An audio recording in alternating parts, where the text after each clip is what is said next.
નમસ્કાર મંતવ્ય ન્યૂઝમાં આપનું સ્વાગત છે। ગુજરાત એટ 7 સાથે હું છું હિનલ। સમાચારની શરૂઆત કરી અમરેલીથી। અમરેલીનો બહુ ચર્ચિત લેટરકાંડનો મામલો જે પ્રકાશમાં આવ્યો છે તેને લઈને જ સમાચાર મળી રહ્યા છે। બનાવટી લેટરકાંડનો મામલો ખૂબ જ ચર્ચામાં છે। લેટરકાંડમાં ફસાયેલ પાટીદાર યુવતીના જામીન મંજૂર થયા છે। પાલ ગોટીની જેલ મુક્તિ સમયે ભાવુક દ્રશ્યો સર્જાયા હતા। પાયલના માતા પિતાની પણ આંખો ભીની થઈ હતી। પાયલે કહ્યું સત્યમેવ જયતે।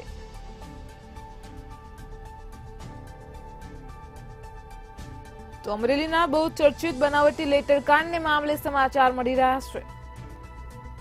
લેટરકાંડમાં ફસાયેલ પાટીદાર યુવતીના જામીન મંજૂર થયા છે। પાયલ ગોટીની જેલ મુક્તિ સમયે ભાવુક દ્રશ્યો પણ સર્જાયા હતા।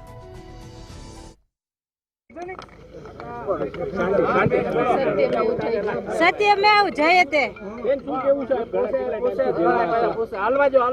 જે પ્રમાણે અત્યારે દીકરી હજી બહાર આવી રહી છે, એની માનસિક મનોદશા એને થોડી સેટ થવા દો। મીડિયાના મિત્રોને આપ સૌના માધ્યમથી ગુજરાતની પ્રજાનો હું ધન્યવાદ માનું છું, કારણ કે જે પ્રમાણે આખું એ સોશિયલ મીડિયા અને મીડિયાના માધ્યમથી યુદ્ધ ચલાવ્યું, સરકારને જે દબાણ ઊભું કર્યું, જે પ્રક્રિયાના ભાગરૂપે આજે જામીન મળવાની હતી, એ જ પ્રક્રિયાના ભાગરૂપે આજે કોર્ટમાંથી નામદાર જજે જે જામીન આપ્યા ને એના ભાગરૂપે દીકરી આજે બહાર આવી છે। થોડો એને માનસિક રીતના સેટ થયા પછી એની પ્રતિક્રિયા અને બધા જ એના જે અંદરના અને જે કેસની શરૂઆત થઈ ત્યારથી પછીના બધા જ અનુભવો તમારી સાથે ખૂબ ટૂંક સમયમાં શેર કરશે। પણ ત્યાં સુધી આપ સૌનો મીડિયાનો ખૂબ હૃદયપૂર્વકનો ધન્યવાદ માનું છું। સત્યમેવ જયતે। લેટરકાંડ મુદ્દે ઇફકોના ચેરમેન દિલીપ સંઘાણી અમરેલી પહોંચ્યા હતા। જેલમાં બંધ પાટીદાર દીકરી સાથે તેમણે મુલાકાત કરી હતી। દિલીપ સંઘાણીએ જેલમાં જઈ દીકરીને સાંત્વના આપી હતી। સામાજિક આગેવાનોએ પણ સંઘાણી સાથે મુલાકાત કરી હતી અને આગેવાનોએ દીકરીને કાયમી આજીવિકા આપવા માટે રજૂઆત કરી છે। તો સમાજના મોભી તરીકે દીકરીને કાયમી નોકરીનું વચન આપવામાં આવ્યું છે। પાટીદાર અને સામાજિક આગેવાનોએ દિલીપ સંઘાણીનો ખાસ આભાર માન્યો હતો।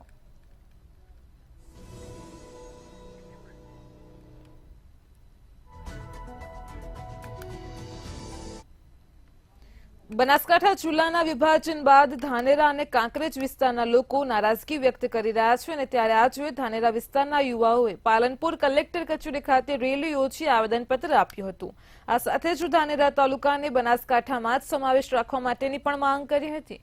તેમજ જો આગામી દિવસોમાં સરકાર આ અંગે નિર્ણય નહીં લે તો ગાંધી ચિંધ્યા માર્ગે ઉગ્ર આંદોલન કરવાની પણ યુવાનોએ ચીમકી ઉચ્ચારી છે।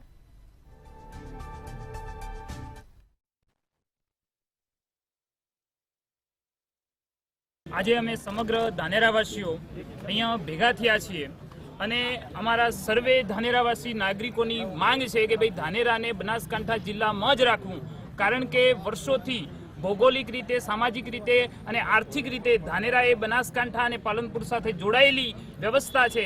એને જો સરકાર પોતાના ઉદ્દેશ્ય માટે એમાં ભાગલા પાડશે અને બનાસથી એને અલગ કરશે તો ધાનેરાવાસીઓ એને ક્યારેય સ્વીકારશે નહીં અને આપણી આ લોકશાહી વ્યવસ્થામાં લોકોને ધ્યાનમાં રાખીને નિર્ણય લેવા જોઈએ એવું આપણે માનીએ છીએ। તો લોકોનો લોકમત લઈ અને આ નિર્ણય ઉપર પુનઃ વિચારણા કરવામાં આવે એવી અમારી માંગ છે। પણ જે ધાનેરા તાલુકાને જે બનાસ જે વાવથરામાં રાખ્યું છે એનાથી ધાનેરાની પ્રજા એનો વિરોધ કરે છે, કારણ કે જે અમે વિદ્યાર્થી વર્ગ અને એ માનીએ કે જે ધાનેરા તાલુકાના ગામડાઓ છે એ રાજસ્થાન બાજુ અને થરાદથી બહુ દૂર છે। આ લોકો એવું વિચારે છે કે ધાનેરા સિટી ત્યાંથી 45 કિલોમીટર દૂર પડે છે, પણ આપણે ગામડા બી જોવા પડશે અને ગામડાની જનતા મોસ્ટ ઓફલી ધાનેરાથી ક્યારે થરાદ ગયા પણ નથી અને એના માટે કોઈ બી સરકારી કાર્ય હોય, ખેડૂતોના કામ હોય કે કોઈ નવા ડોક્યુમેન્ટ કઢાવવા હોય તો એ થરાદ માટે બહુ મોટી અગવડતા પડે એવી થાય છે। તો અમારી સરકારને મતલબ વિનંતી છે કે અમને બનાસકાંઠામાં જ રાખે। પરંતુ ધાનેરા તાલુકાના આજે તમામ ભણેલા ગણેલા શિક્ષિત વર્ગ એટલે કે ડૉક્ટર, એન્જિનિયર, વકીલ જેવા કાર્યકર્તાઓ, આગેવાનો, અમારા નવજુવાનીઓ ભેગા થયા છે। એમની એક જ માગણી છે કે ધાનેરાને બનાસમાં જ રાખો. અમે થરાદ જોયું નથી, અમારી 10 પેઢીએ પણ થરાદ જોયું નથી. અમારો વર્ષોનો વ્યવહાર, આઝાદી પછીનો તમામ વ્યવહાર એ પાલનપુર સાથે છે. અમારા શૈક્ષણિક ભવનો પાલનપુરમાં છે, અમારી સામાજિક સંસ્થાઓ પાલનપુરમાં છે, અમારો અવર જવરનો નાતો પાલનપુર સાથે છે. માટે ધાનેરાને પાલનપુરમાં જ રાખવામાં આવે એવી અમારી જોરશોરથી માગણી છે. બનાસકાંઠામાં આવતીકાલે ધાનેરા બંધનું એલાન આપવામાં આવ્યું છે. તો સમાચાર મળી રહ્યા છે હાલ અત્યારે બનાસકાંઠાથી. આવતીકાલે ધાનેરા બંધનું એલાન અપાયું છે. ધાનેરા તાલુકા હિતરક્ષક સમિતિના બેનર હેઠળ બંધનું એલાન આપવામાં આવ્યું છે. તો બનાસકાંઠામાં આવતીકાલે ધાનેરા બંધનું એલાન અપાયું છે. ધાનેરા બંધને સફળ બનાવવા માટે રિક્ષામાં સ્પીકર વડે આહવાન કરવામાં આવ્યું છે. સોશિયલ મીડિયામાં પણ બંધના એલાનની પોસ્ટ કરવામાં આવી છે. ધાનેરા તાલુકા હિતરક્ષક સમિતિના બેનર હેઠળ બંધનું એલાન અપાયું છે. આજે પણ આવેદનપત્ર આપીને આ અંગે રજૂઆત કરાઈ હતી. તો બનાસકાંઠામાં આવતીકાલે ધાનેરા બંધનું એલાન આપવામાં આવ્યું છે. ધાનેરા તાલુકા હિતરક્ષક સમિતિના બેનર હેઠળ બંધનું એલાન છે. સાથે જ ધાનેરા બંધને સફળ બનાવવા માટે રિક્ષામાં પણ સ્પીકર વડે આહવાન કરવામાં આવ્યું છે. સોશિયલ મીડિયામાં પણ બંધના એલાનની પોસ્ટ કરાઈ છે.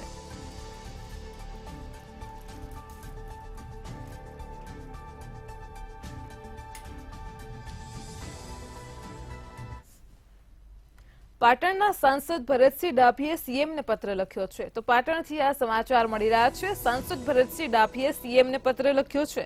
કાંકરેજ તાલુકાને બનાસકાંઠામાં સમાવેશ કરવા માટે પત્ર લખ્યો છે. તો ભરતસિંહ ડાભીએ સીએમને પત્ર લખ્યો છે. કાંકરેજ તાલુકાથી થરાદ જિલ્લાનું અંતર વધી જાય છે.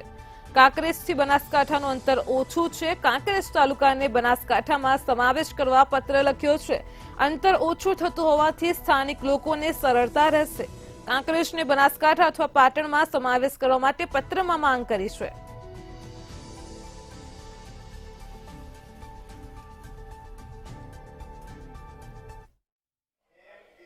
બે જિલ્લા બનાવવા માટે જે વિભાજન કરીશ, સરકારને હું ખૂબ ખૂબ અભિનંદન આપું છું. પરંતુ કાંકરેજ તાલુકો ભૌગોલિક રીતે, સામાજિક રીતે બનાસકાંઠા પાલનપુરને સાથે જોડાયેલો છે અને તાલુકાના પ્રજા લોકોમાં થરાદ ઘણું દૂર પડે એટલે એમાં જોડાવા માટે રાજી નથી. અને હું કાંકરેજની પ્રજા સાથે છું. સાથે સાથે જિલ્લાનું વિભાજન કરીશ, ખૂબ સારી વાત છે. કાંકરેજને બનાસકાંઠામાં રાખવાની મારી માગણી છે. અને જે સહકારી સંસ્થાઓ છે, દૂધસાગર ડેરી, બનાસ બેંક, જિલ્લા સહકારી ખરીદ વેચાણ સંઘ, એ સુરતમાં ફરી એકવાર ઝોલાછાપ તબીબ ઝડપાયા છે. સુરતમાં આવેલ ડિંડોલી નવાગામ વિસ્તારમાંથી એક નહીં 6 નકલી તબીબ ઝડપાયા હતા. ડિગ્રી વગર બનેલા ડોક્ટર લોકોની જિંદગી સાથે ચેડા કરતા હતા. તમામ નકલી તબીબો અગાઉ અસલી ડોક્ટરોને ત્યાં પટ્ટાવાળાની ફરજ બજાવતા હોવાનું પણ તપાસમાં સામે આવ્યું છે. ત્યારે પટ્ટાવાળાની ફરજ બજાવતી વખતે દવાની જાણકારી મેળવી લીધા બાદ નકલી તબીબ પોતાના હાટુડા ખોલીને બેઠા હતા.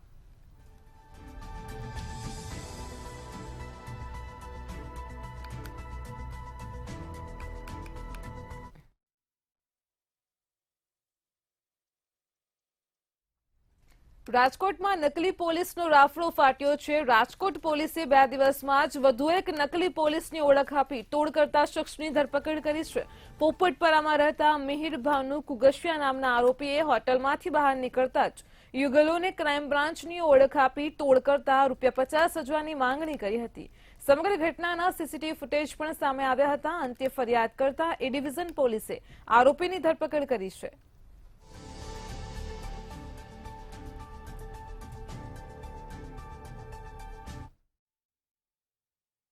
મારી આમ જનતાથી અપીલ છે કે જ્યારે પણ કોઈ માણસ તમારા પાસેથી પોલીસની ઓળખ આપી પૈસાની માંગણી કરે ત્યારે એમની આઈડેન્ટિટી ખરેખર વેરીફાઈ કરવાની તમારે રહેશે. એમના પાસેથી આઈડી કાર્ડ માંગો અને કોઈને ખોટી પોલીસની ઓળખ આપીને તમારા સાથે કોઈ ખંડણી માંગનાર માણસની તમને જાણકારી મળે તો આપ ડીસીપી ઝોન 2 ઓફિસ અથવા સીપી સાહેબ અથવા કોઈ પણ હાયર અધિકારી છે એમને મળીને રજૂઆત કરી શકો છો. અમદાવાદીઓ દર વર્ષે ભવ્ય ફ્લાવર શોની રાહ જોઈને બેઠા હોય છે અને ત્યારે હવે અમદાવાદીઓની આતુરતાનો અંત આવી ગયો છે. આજથી જ ફ્લાવર શોનો ભવ્ય પ્રારંભ કરવામાં આવ્યો છે. શું છે વધુ વિગત, જોઈએ અહેવાલમાં.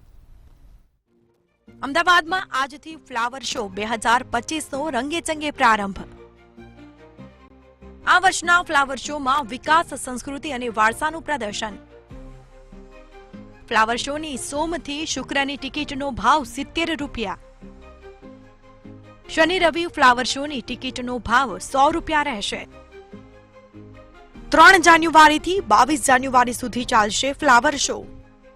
અમદાવાદમાં આજથી અમદાવાદ ઇન્ટરનેશનલ ફ્લાવર શો 2025નો મુખ્યમંત્રી ભૂપેન્દ્ર પટેલે પ્રારંભ કરાવ્યો છે. ફ્લાવર શોમાં દેશ વિદેશના 15 લાખથી વધુ ફ્લાવરનું પ્લાન્ટેશન કરાયું છે. દેશની સંસ્કૃતિની ઝાંખી કરાવતા અલગ અલગ ફૂલોની પ્રતિકૃતિ પણ બનાવાઈ છે. આ વખતે કુલ 6 ભાગમાં ફ્લાવર શો જોવા મળવાનો છે. ફ્લાવર શોમાં પહેલીવાર ઓડિયો ગાઈડ આપવામાં આવશે. ઇન્ટરનેશનલ ફ્લાવર શોમાં સોમવારથી શુક્રવાર સુધી એન્ટ્રી ફી 70 રૂપિયા રખાઈ છે, જ્યારે શનિવાર અને રવિવારે એન્ટ્રી ફી 100 રૂપિયા રહેશે. ફ્લાવર શો હંમેશા મારા માટે ખાસ હોય છે, કારણ કે હું મૂળ અમદાવાદી છું અને અમદાવાદમાં આપણે ગર્વ સાથે કહી શકીએ કે ફ્લાવર શોની લેગસી ઊભી થઈ છે કે જ્યારે કહેવાય કે વૈશ્વિક સ્તરના ફ્લાવર શોની ગરિમા એ આપણા અમદાવાદમાં ઊભી થઈ છે. એ આપણા સૌના માટે આનંદની વાત છે. દર વર્ષે સામાન્ય અમદાવાદી જેટલા પણ અમદાવાદી છે, નાગરિકો છે, એની જેમ હું પણ વાટ જોતો હોઉં છું કે ક્યારે ફ્લાવર શો આવે અને આ ફ્લાવર શોને એન્જોય કરું, કારણ કે આંતરરાષ્ટ્રીય સ્તરનો આપણો આ ફ્લાવર શો અને દર વર્ષે એક નવો વિશ્વ વિક્રમ એ આપણી પરંપરા રહી છે અને આ વર્ષે પણ એ જ પ્રકારનું આયોજન છે. પહેલા ઝોનને ભારતના આર્થિક વૃદ્ધિ, વિકાસ અને હરિયાળી પ્રતિમાઓ દ્વારા સિમ્બોલિક કરાઈ છે.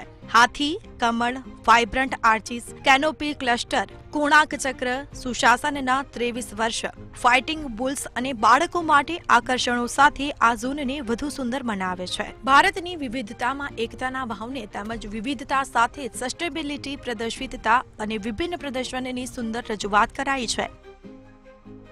વાઘ, મોર, ગ્રેટર ફ્લેમિંગો, કહારી ઊંટ, એશિયાટિક સિંહ અને કેન્યોન વોલ આ ઝોનના આકર્ષણનું કેન્દ્ર બની છે. અમદાવાદના ઇન્ટરનેશનલ ફ્લાવર શોમાં 12 વર્ષથી નાના વયના બાળકોને મફતમાં પ્રવેશ અપાશે. ફ્લાવર શો દરમિયાન રોજ સવારે 9 થી 10 કલાક અને તથા રાત્રે 10 થી 11 કલાક પ્રાઇમ ટાઈમમાં પ્રતિ વ્યક્તિ 500 રૂપિયા ટિકિટના દર વસૂલ કરાશે. બીજી તરફ મ્યુનિસિપલ શાળાના બાળકોને મફતમાં ફ્લાવર શોમાં પ્રવેશ અપાશે. કેમેરામેન ઓમ પટેલ સાથે સુમન ઠાકોર, મંતવ્ય news, Ahmedabad. Ahmedabad municipal corporation દ્વારા અમદાવાદ રિવરફ્રન્ટ ખાતે ફ્લાવર શો આશરે 13 વર્ષથી યોજાય છે. શરૂઆતથી જ ફ્લાવર શોમાં ક્રુપ્રેક સ્પોર્ટ્સનો સ્ટોલ એ આકર્ષણનું કેન્દ્ર રહ્યો છે. ક્રુપ્રેક સ્પોર્ટ્સ 1986થી પોટ્સ અને નર્સરી બેગ બનાવી રહ્યું છે અને જેમાં 12 ઇંચથી લઈને 44 ઇંચ સુધીના પોટ્સ બનાવે છે, જે 10 થી 12 વર્ષ આયુષ્ય ધરાવતા રિવરફ્રન્ટ ખાતે ફ્લાવર શોમાં પ્રદર્શનમાં મુકાયા છે. આપને અવનવા પોટ્સ ખરીદવા હોય તો ક્રુપેક્સ ઇન્ડિયાની જરૂર મુલાકાત લેવી જોઈએ.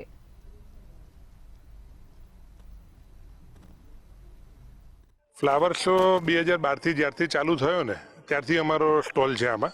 ત્યારે તો બહુ નાના પાયે થતું હતું, ત્યારે રિવરફ્રન્ટ આટલો બધો ડેવલપ નહોતો, પણ એ વખતે બી અમે સ્ટોલ લગાવ્યો હતો ને આજે આ લેવલે પહોંચી ગયો ત્યારે પણ અમારો સ્ટોલ છે. અને ગયા વર્ષે પણ ગિનિસ બુક ઓફ વર્લ્ડ રેકોર્ડમાં નામ આવ્યું હતું અને આ વર્ષે પણ આવવાનું છે. અમારું મટીરિયલ છે ને પોલિમર બેઝ છે, પણ અમે અમુક પ્રોડક્ટ એવી બનાવી છે કે જે કચરાના ડગલામાં તમને જે પ્લાસ્ટિક દેખાતું હોય એને અમે રિસાયકલ કરી અને નર્સરી બેગ પણ બનાવીએ છીએ. વર્ષ 2025ને સીએમએ પોઝિટિવ લઈ ઇન્સેન્ટિવ ડબલ કર્યા છે અને ત્યારે રેસિડેન્શિયલ અને કોમર્શિયલ ગ્રીન બિલ્ડિંગ બને તે ચોક્કસ કરવામાં આવ્યું છે. સ્કિલિંગના મુદ્દામાં ડેવલપરના નીચલા વર્ગને તાલીમની જરૂર છે, જે આઈઆઈએમમાં કરેડાય છે. અમદાવાદ ઓલિમ્પિક હોસ્ટ કરવાની વાત હતી, તે પણ રિયલ થઈ રહી જોવાઈ રહી છે અને ત્યારે અમદાવાદની ઇમ્પ્રેશન ઇન્ડિયાની ઇમ્પ્રેશન રજૂ કરશે એ મુજબ તમામ પ્રક્રિયાને ફોલો કરવામાં આવી રહી છે.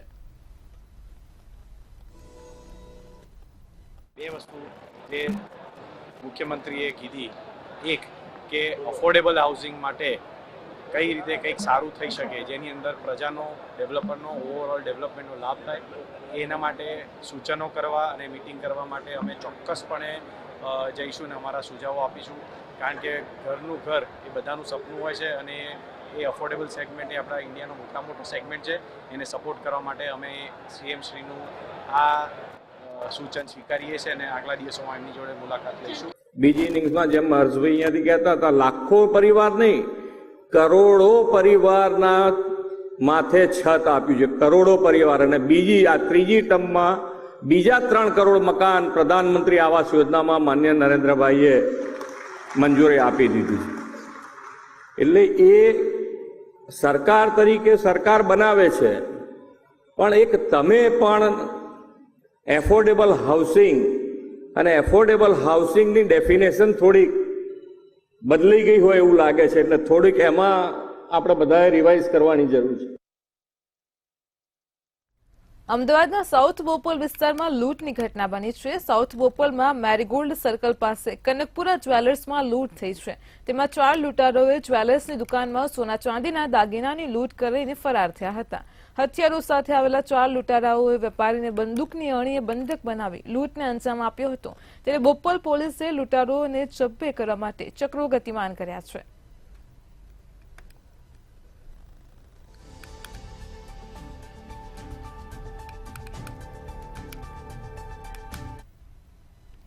ગાંધીનગરમાં એસએમસીનું નવું પોલીસ સ્ટેશન બનવા જઈ રહ્યું છે, જેમાં ગુજરાતના આખા વિસ્તારનો સમાવેશ કરી ગુના દાખલ કરવામાં આવશે. જેમાં ડીજીપીની પરમિશનથી ગુના દાખલ કરાશે. રાજ્ય અને વિદેશી અને દારૂ ઘુસાડવાના જે ષડયંત્ર મામલે પણ સ્પર્શતા ગુના એસએમસી દ્વારા દાખલ કરી તપાસ કરાશે, જેનું મોનિટરિંગ ડીજીપી કક્ષાથી કરવામાં આવશે. અને ત્યારે પ્રતિ નિયુક્તિ ઉપર પીએસઆઈ અને પીઆઈની નિમણૂક પણ કરાશે. સમગ્ર ગુજરાતની સ્પર્શતા ગુના હતા, જે આધારે ડીજીપી સાહેબે દરખાસ્ત કરતા ગૃહ વિભાગ દ્વારા 2 જાન્યુઆરીના રોજ એસએમસીને સમગ્ર રાજ્યનું પોલીસ સ્ટેશનનો દરજ્જો આપવામાં આવેલ છે. એટલે આ પોલીસ સ્ટેશન ફક્ત એસએમસીનું પોલીસ સ્ટેશન એક જ બનશે, જે ગાંધીનગરમાં હાલ અમારી જે ઓફિસ અહીંયા કાર્યરત થશે અને તેનો વિસ્તાર સમગ્ર ગુજરાત રહેશે, જેમાં ભારતીય ન્યાય સંહિતા તેમજ માઇનોર એક્ટના તમામ પોલીસ અધિકારીના ગુનાઓ દાખલ કરવામાં આવશે. રાજ્યના નાગરિકોની જીવન જરૂરી ખાદ્ય ચીજવસ્તુઓ શુદ્ધ, સલામત અને ગુણવત્તાયુક્ત મળી રહે તે માટે ખોરાકને ઔષધ નિયમન તંત્ર દ્વારા રાજ્યની અલગ અલગ બોર્ડર પર સઘન તપાસ હાથ ધરવામાં આવી છે. પરપ્રાંતથી આવતા ટેન્કરોની ચકાસણી કરવામાં આવી હતી, જેમાંથી ટેન્કરોના દૂધના 40થી વધારે નમૂના સ્થળ પર જ ચકાસવામાં આવ્યા હતા. વધુમાં તંત્ર દ્વારા રાજ્યમાં આવેલી 14 જેટલી ડેરી પર 150થી વધારે ટેન્કરો સહિત કુલ 182થી વધુ દૂધના ટેન્કરોના આશરે 22 લાખ લીટર જેટલા દૂધની ગુણવત્તાની ખરાઈ કરવામાં આવી હતી. ખોરાક અને ઔષધ નિયમન તંત્રના કમિશનર ડોક્ટર એચ.જી. કોશિયાએ જણાવ્યું કે તંત્રને રાજ્યમાં વેચાણ થતા દૂધની ગુણવત્તા બાબતે નાગરિકો તરફથી અવારનવાર ફરિયાદો મળતી હોય છે, અને જે અંતર્ગત ખોરાક અને ઔષધ નિયમન તંત્ર દ્વારા દૂધની વેચાણ કરતી ડેરીઓ અને દૂધનું વહન કરતા ટેન્કરોની તપાસ કરાય છે. આજે દૂધના ટેન્કરો ડેરીમાં સવારમાં આવતા હોય તેવા લગભગ 182 જેટલા ટેન્કરોની તપાસ કરી આપણા પાસે જે મોબાઈલ ફૂડ સેફ્ટી વાન છે એમાં મિલ્કો સ્કેન મીટર છે, જેનાથી દૂધમાં નાની મોટી પણ કોઈ ભેળસેળ હોય, કેમિકલ હોય કે યુરિયા હોય, સોડા બાયકર્બ હોય, માલ્ટોડેક્સિન હોય કે અન્ય કોઈ પણ અખાદ્ય કેમિકલ હોય તો તરત પકડી પાડે છે. તેના મારફત આ 182 ટેન્કરોની અમે ચકાસણી કરી તો એની અંદર લગભગ ટોટલ દૂધનો જથ્થો તો 22 લાખ લીટર વહન થતો હતો. એમાં કોઈની અંદર અજુગતું કે ભેળસેળ ધ્યાને આવી નથી. ગાંધીનગરના આંજણા ચૌધરી સમાજ દ્વારા 300 કરોડના ભંડોળથી સમાજની યુવા પેઢીને પગભર કરવા માટે મોટા સંકુલનું નિર્માણ કરવામાં આવશે. આગામી 5મી જાન્યુઆરીએ રાજ્યપાલ આચાર્ય દેવવ્રત તેમજ મુખ્યમંત્રી ભૂપેન્દ્ર પટેલની ઉપસ્થિતિમાં ખાતમુહૂર્ત કરાશે. આ પ્રસંગે અમિત ચાવડા તેમજ સમાજના પ્રમુખ મણિ ચૌધરીએ વિગતો આપતા કહ્યું હતું કે આ સંસ્થામાં સ્પર્ધાત્મક સરકારી પરીક્ષાઓની તૈયારી કરવામાં આવશે. સમાજના યુવક અને યુવતીઓ માટે વ્યવસાયલક્ષી તાલીમ પણ આપવામાં આવશે.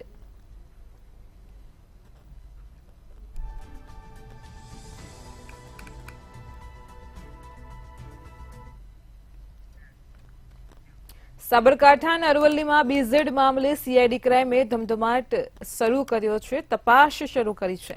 ઝાલાએ નેતા અને અધિકારીઓ સાથે સંબંધ બાંધવાની શરૂઆત કરવા 1.5 લાખના મોબાઈલ ગિફ્ટ કર્યા હોવાનું સામે આવ્યું હતું. ત્યારે મોડાસા હિંમતનગરમાંથી બિલ વિનાના મોબાઈલ અને વોચની ખરીદી કરવામાં આવી હતી, જેમાં પોલીસને શિક્ષણ વિભાગના અધિકારીઓ તેમજ કર્મચારીઓ પણ ફસાયા હતા. તો મોબાઈલનો મોટો ડેટા સીઆઈડીના હાથે લાગતા જ સંબંધોની માયાજાળ ખુલવાની સંભાવના દેખાઈ રહી છે. ત્યારે રાતોરાત અનેકના હાથમાંથી મોંઘા ફોન પણ ગાયબ થવા લાગ્યા હતા.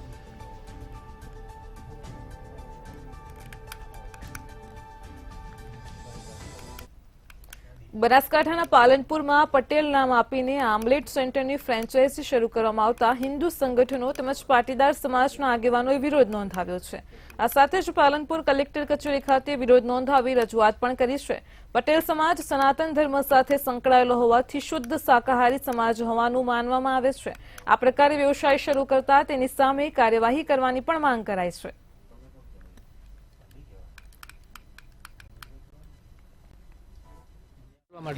આજે સમગ્ર બનાસકાંઠા જિલ્લાના પાટીદાર સમાજના આગેવાનો જે તાજેતરમાં જાહેરાત આવી છે કે પાટીદાર પટેલ આમલેટ સેન્ટર એના નામે જે મોટું સેન્ટર ઊભું કરવામાં આ લોકો જઈ રહ્યા છે, એના વિરોધમાં આજે પાટીદાર સમાજ આપણે સૌ જાણીએ છીએ કે હિન્દુ સનાતન ધર્મ સાથે સંકળાયેલો ચુસ્ત શાકાહારી આ સમાજ છે. ત્યારે અમુક વેપારી લોકોએ આવી ફ્રેન્ચાઇઝી પટેલ પાટીદાર સમાજ અને બીજો અન્ય સમાજ પણ સાથે છે અમારી. અમે એવી રજૂઆત લઈને આવ્યા છીએ કે પાટીદાર ફ્રાઈ સેન્ટર હોવું જ ના જોઈએ અને અમને એનાથી સખત વિરોધ છે. ભલે ફ્રેન્ચાઇઝી હોય કે જે પણ ગામોમાં પટેલ ફ્રાઈ સેન્ટર હોય ત્યાં દરેક પાટીદાર સમાજને અને અન્ય હિન્દુ સમાજને આ લાંછનરૂપ વાત છે. એટલે ખરેખર પાટીદાર સમાજને લઈ અને પાટીદાર સમાજની આડમાં જે ધંધો કરવા માટે જઈ રહ્યા છે એ બિલકુલ ખોટી વાત છે અને આ વાતને હું વખોડી નાખું છું અને અમે કલેક્ટરને આવેદનપત્ર પણ આપવાના છીએ. તો આ ધર્મ અને જ્ઞાતિ જે અમે ધર્મ હિન્દુ અને જ્ઞાતિ અમે પાટીદાર કડવા પટેલ અને લેવા પટેલ માં ઉમિયા અને માં ખોડલના સંતાનો છીએ. અમારા નામ ઉપર એટલે કે પટેલના નામ ઉપર જે આ માંસાહારીનું વેચાણ ચાલુ કરવામાં આવ્યું છે તેનો વિરોધ પ્રદર્શન કરવા અમે સર્વ પાટીદાર ભાઈઓ અહીંયા કલેક્ટરશ્રીને આવેદનપત્ર આપવા અહીંયા આવેલા છે. કોના દ્વારા શરૂ કરાયું છે? આ પટેલ આમલેટ સેન્ટર છે એક કંઈક ફ્રેન્ચાઇઝી છે એવું સાંભળવામાં આવ્યું છે. અહીંયા પાલનપુરના જ કોઈક રહેવાસી કદાચ એમનું નામ મને વડોદરામાં આવતીકાલે ભાજપ દ્વારા સેન્સ પ્રક્રિયા હાથ ધરવામાં આવશે. તો વડોદરાથી સમાચાર મળી રહ્યા છે. આવતીકાલે ભાજપ વડોદરા ખાતે સેન્સ પ્રક્રિયા કરશે. જિલ્લા અને શહેરના પ્રમુખ પદ માટે સેન્સ પ્રક્રિયા હાથ ધરાશે. પ્રભારી મંત્રી અને ગૃહમંત્રીએ જિલ્લા ભાજપ સાથે બેઠક કરી. હર્ષ સંઘવીની અધ્યક્ષતામાં બેઠક યોજાઈ. સર્કિટ હાઉસ ખાતે બેઠકનું આયોજન કરાયું. તો જિલ્લાના ધારાસભ્યો બેઠકમાં ખાસ હાજર રહ્યા હતા. ધારાસભ્યોએ પોતાના વિસ્તારની રજૂઆત કરી છે. તાલુકા પંચાયત અને નગરપાલિકાઓની ચૂંટણીને લઈને ચર્ચા કરી છે. તો હર્ષ સંઘવીએ મ્યુનિસિપલ કમિશનર સાથે પણ બંધ બારણે બેઠક કરી હતી.